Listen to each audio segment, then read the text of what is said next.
What's going on? Welcome back to AFTV. You join us for the preview of Fulham versus Arsenal, a 5:30pm kickoff on Saturday at Craving Cottage. Not here at the Emirates. We're going to discuss it. I've got Curtis and I've got Laurie with me. It's 1st versus 14th, and I'm craving for a win at the Cottage. Let's get into this, boys. Welcome. Right. I didn't sign up for this one. You know what? I've been doing these now with you for a while, and I'm still waiting for the punchlines. That was just a brief one, small one. Don't worry, they're going to build, yeah. This is the first one back after the international break. Boys, let me just start. I'll start with you, Curtis. How are you feeling ahead of this game? Going back, we've got Fulham away. Where are you at for this game? I'm just glad that we're back to club football, man. That international break was dragging apart from, big win for the Reggae boys at the end there.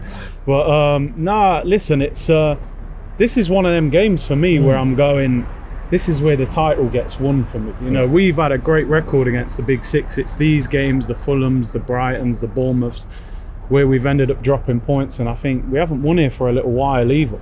We drew there last year. And these are games where Gyökeres, for me, has been brought in because a lot of these games have been tight. You're looking for that goal, and I think it'll be a tough game. I think this will be, I know they've lost their last couple of games, Fulham, they're not in great form, but like you said, 5:30 under the lights, I'm looking forward to it. Yep, lost 2 of their last 5 games. Laurie, they won the other 3. For you, Laurie, just initial feelings and thoughts ahead of this game? It's a must-win game. I mean, we say that every week. Every week. But what is interesting, though, about this game is that, so we're top of the table, and we were saying on the way down here that we don't like to project too far ahead. Yeah, you take always every say game as it comes. However, you can't not take into account that there's another international break coming up in November. There's 4 games now, and I think this is a real opportunity now for Arsenal to nail not just the Fulham game, but the next 3 games. I think it's Fulham, Crystal Palace, Sunderland and Burnley we play. Maybe not in that order, but 4, let's be honest, very winnable games.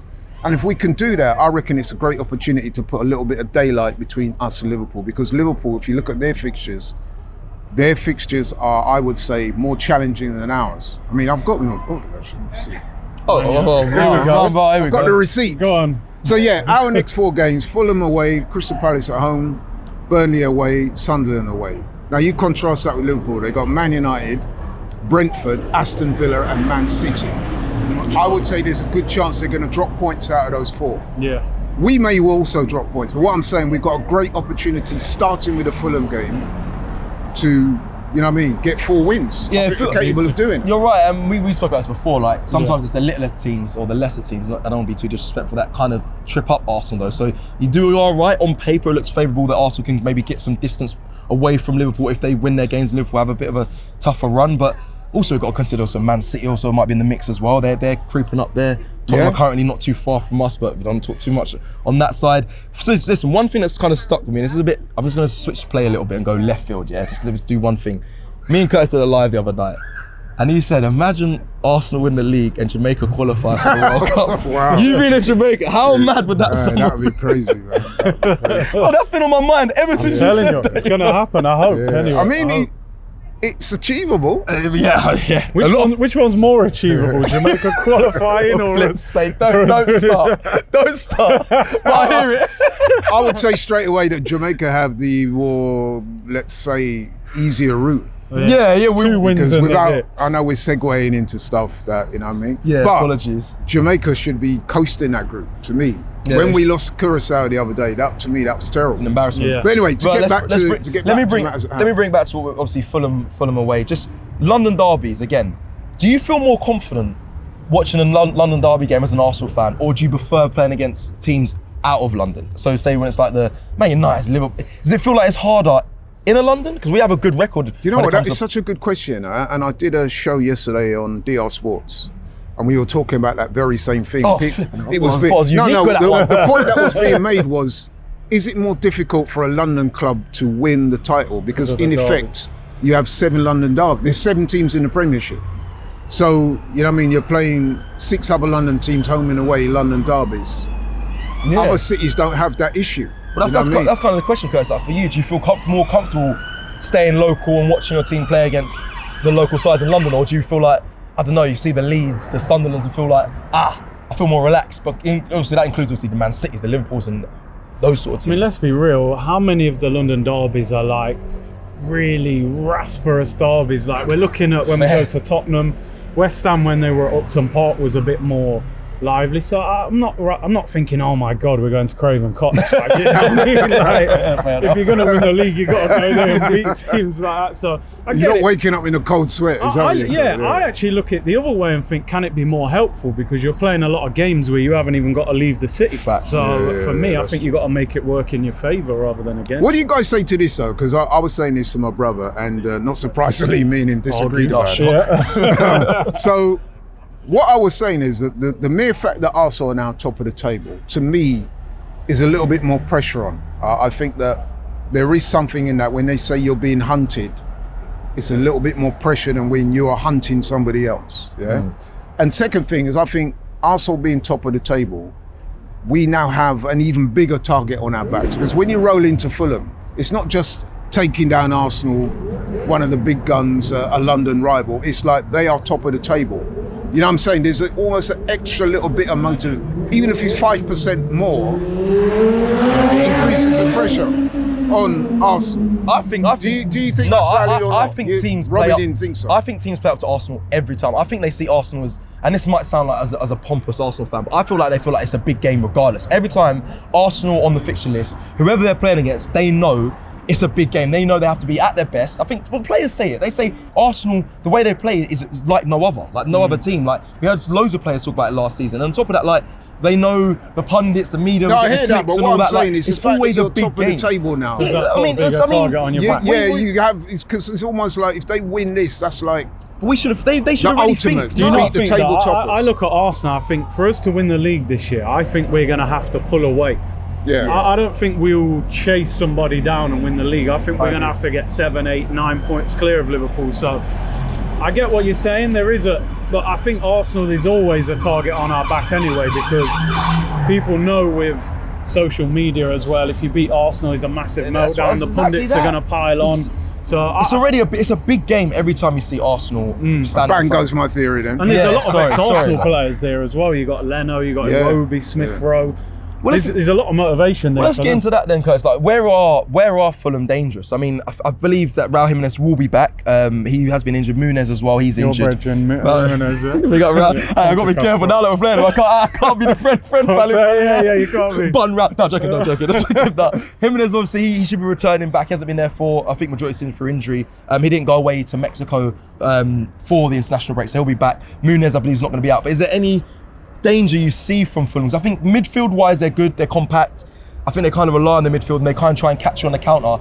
Is that where you see them causing a bit of trouble? Do you think that Arsenal should be able to win this comfortably? Where are you at? Where's their danger? I'm not going to sit here and say we'll win it comfortably. I think Fulham have got those players that some of them you don't talk about that often, but you see them pop up with goals. You got Wilson, you got players, they're good. They score a lot, and Iwobi will pop up. So if you're Smith Rowe or Iwobi, you don't need any motivation for this game, do you? It's already there for you. So the one thing I like about Fulham, they try and play, and I think that will help Arsenal rather than a low block 10 men behind the ball. I think Fulham will actually try and score goals. I do think they'll sit deep though. They will, us. But I think when they get a chance to hit us, they will have a go at us. So they are a dangerous team. They are unbeaten at home this season as well, I saw. But as we were saying, they've conceded 6 in their last 2, lost their last 2 games. We've got to apply that pressure to them. That's a great point. Then you've segued me perfectly to this. That the last 2 games they lost 3-1. By the way, they lost 3-1. Both those games. The only significant thing about that, both those games against Aston Villa and Bournemouth, they were away. Right. But the last game they won before that was at home, 3-1.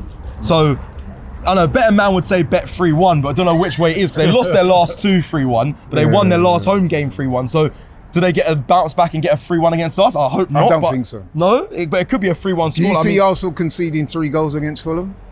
Let's be honest. That's a good point. No, not really. I don't. But they've conceded. You know what I mean? They've conceded 6. Have we got the attack to put another 3 goals past them? Well, you know what? Again, we segued nicely into something I was going to say. So we know our defence and midfield is on point. Now, we do need to be scoring goals, more goals, because we're dominating teams and I don't think we're scoring enough goals. We've got the big man up top. We all wanted him to come in. We was all excited. I'm a big advocate of Gyökeres, but let's keep it 100, man. But there's a big without but a you goal. said it, man. Everyone's doing that these days. No, but They're saying the bro, Gyökeres. when you're a striker, that's your currency, goals. It's all right holding the ball up, bringing others into play and rare. That's all good. But at the end of the day, Curtis will tell you, you used to play up top. It's all about the goals, bro. Now listen, this is a perfect opportunity for Gyökeres to get a goal this weekend. Yeah, he needs a run. It's against he a team that he does. He needs a run of They are run of conceding. goals. You know what I mean? You're not going up against the elite defenders. Calvin Bassey is a good player, don't get me wrong. Strong as F. You know what I mean? He's got that Niger thing going on. But come on now, we are going to create opportunities, and I would say Gyökeres has got to take at least one of them. All right, then let's close then. Let's get score predictions. Obviously, it's going to be hard to not... Well, you'd watch this game as an Arsenal fan and obviously enjoy it, as we always do, but it's hard to not think about Man United versus Liverpool as well on the Sunday. I think we've got to get a win. Listen, we're asking a lot from Man United to take points off Liverpool at Anfield, but... We've got to assume that Liverpool are going to beat Man United. Yeah. I'm almost sure they will. We'll be there watching in post, you know what I mean? Yeah, but it's not like a full-on hate watch because yeah. you know we can probably... And that probably is looking like Liverpool probably win that game, but you're right. I think that is the biggest game in my opinion of the weekend, but Arsenal-wise, against Fulham, what are you going with a score prediction? How do you see it playing out? I'm going to go with a 2-0 win. 2-0? Yeah, 2-0. I think we'll keep another clean sheet, confident in that back four. Fulham, I mean, I think Marco Silva's under a little bit of pressure from what I'm reading. Like they weren't happy with the transfer window they had and a couple of defeats in a row. He's near the bottom. 14th ain't a good start. Yeah, it's not a good start. Listen, I want Gyökeres to score. You know, I want Gyökeres. I want Eze in that 10 role as well, ideally. I know we're going to talk about that. But yeah Gyökeres had a tough international break as well. With 2 defeats. Manager's been sacked, didn't score. For me now with Gyökeres, I think playtime is over. You've had your settling in period now in the sense... I mean, that's a different energy then. I'm on you. Are you implying that the other games are some joke thing? No, but what I mean is we were running with the narrative that he didn't have a full pre-season. We've now played like 10 games in all competition. You can't say I'm not fit, I'm not sharp. You've had some games to adapt to the league. This is now a run where, you know, you've played Liverpool, Man City and Man United. This is now where you're meant to get your numbers up. How many goals until the next international break? Remember I said this, didn't it? Yeah. So what, we got 4 games in league games? Yeah, I think 3. Okay. I mean, we got Burnley, and I might even be looking for 4 out of him, you know? What? I hear it. I'm being... Listen, man, I should agree. Listen, we were obviously big fans of a certain Mr. Aubameyang. Yeah. And he scored goals. He's still scoring goals right now. Yeah, man. Oba was licking these teams down, man. You know what I mean? So this is where the flat trap bully syndrome should come in. People call him a flat trap bully. Yeah. So games like Fulham, no disrespect to them, that's what people are expecting. But listen, with Gyökeres, I think that when the international break came, I actually thought that was a good breakthrough. You know why? Because even though he'd not been scoring, so if you look at the games like against in the Champions League game against Olympiacos and then Newcastle, I thought even though he didn't score, he looked sharp. Yeah. But I've got to say, the last game before the international break against West Ham, against man like Mavropanos and that, he never showed out, bro. No. There were signs of a little bit of tiredness, sluggishness. Yeah, so I'm thinking that now the international break has come, and I know he did play for Sweden and didn't do very well, but also gives him a chance to reset, recalibrate. And I'm like Curtis, man, I'm looking for him to do numbers. Score prediction. I'm going 2-0 also, and I think I'm going Gyökeres and Eze. How many goals Gyökeres needs to score until the next international break? Like we just do. I said 3, Curtis said 3. The next 4 games in the Premier League, how many goals are you expecting? 4. Blood fire. That's what I want, man. Also, what he's got to remember is Havertz coming back from injury. And you know this manager loves Havertz. Gyökeres needs to grab that and say, this is my shirt now. Because if Havertz comes back and you're not playing well, he's going to... No, but I mean, that's fair enough, right? If Havertz takes your shirt, as a striker that's just given as the award of best striker in the world, I'm sorry, you got to look at yourself and think. And how did he get that? Going right. Yeah, scoring goals. By Are numbers. we creating enough chances for him? That's another question. Well, this is it. That can all be discussed. But what I would say on that though, with the Gyökeres thing, I personally backed this man to get 20 a season. I was very effusive about him. I was very vociferous. I say yes. with These big words, man. Just give us. It was very just. Explain them just, easier, you know what I mean, man? Dictionary, Jeez. Listen, I'm not a YN. I can't use all that. You're OG. Yeah? I can't be at my age. You get me and you know go and you know them weird. That's not my thing, bro. I've got to talk. I want to talk. It would be very reggae festival. You was chatting like that, though, you know what I it mean? would be very incongruous of me to be talking like a Alright, YN Eubank when I'm in senior. my Alright, 60s. alright. But anyway, back to the point at hand. So, yeah, I back this man, and I'm still backing him. But what I'm saying, man, come on, bro. It's Fulham. You can do this.